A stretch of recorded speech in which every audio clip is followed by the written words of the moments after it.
Kids, comics. Silver-haired Bronze Age babe here, yakking about her comic book collection, and today we're going to the jungle, the mighty jungle. There you can see my issue of the limited collector's edition of Tarzan of the Apes. I got this as part of my Treasury Edition binge a few years back. I didn't read Tarzan when I was a kid, didn't collect him, didn't think much of him.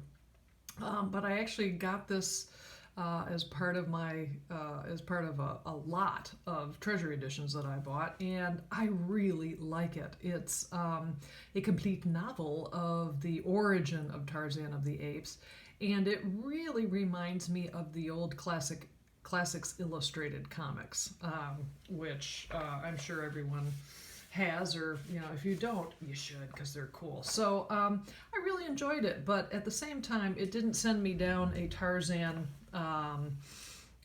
collecting path. But I do have a couple others I'd like to share. This is issue number 215, and this came in a mystery box that King of Comicdom sent me, and I gotta say, I kind of like it. This is Joe Kubert, or Kubert, however you pronounce his name, did the art on Tarzan back in the day. The cover art, and I think the interior art as well.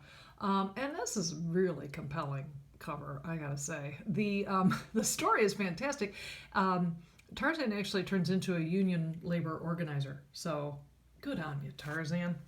Also in that mystery box was a Tarzan family issue. Again, something I never read back in the day, presenting Korak. And I had absolutely no idea who Korak was until I cracked open this book and found out that, oh my gosh, he's son of Tarzan.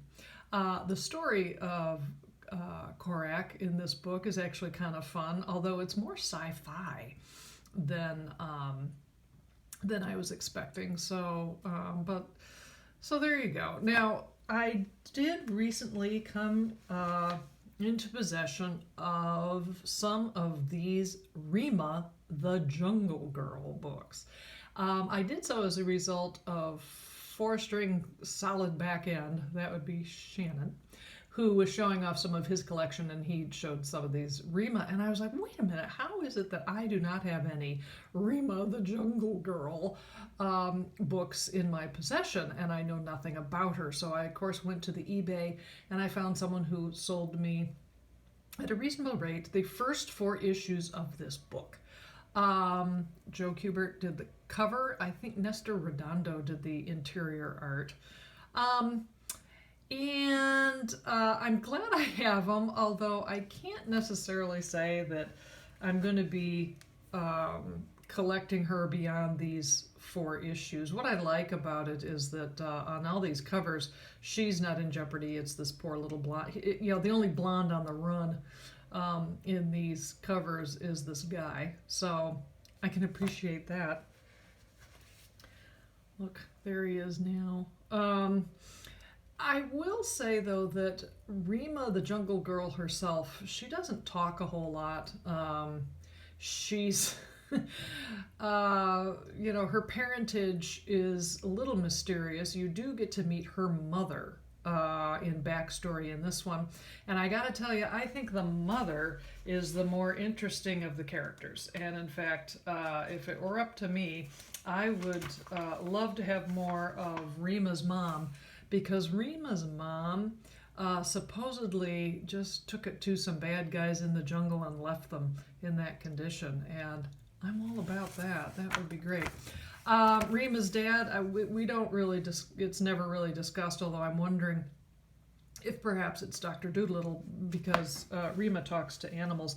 Rima also is very politically correct, because not only can she talk with animals, but her clothing is made from spiders. The dress is made of spider web material, which is great.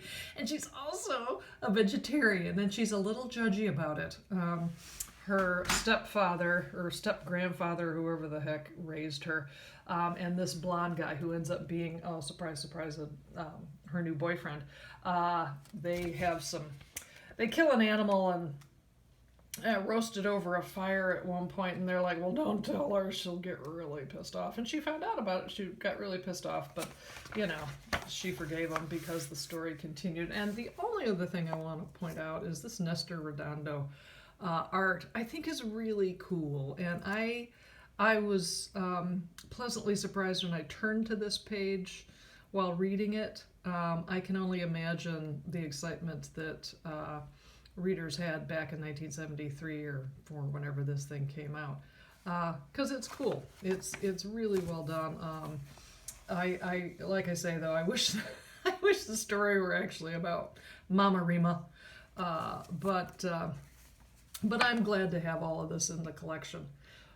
So thanks so much for stopping by. I'll see you next time.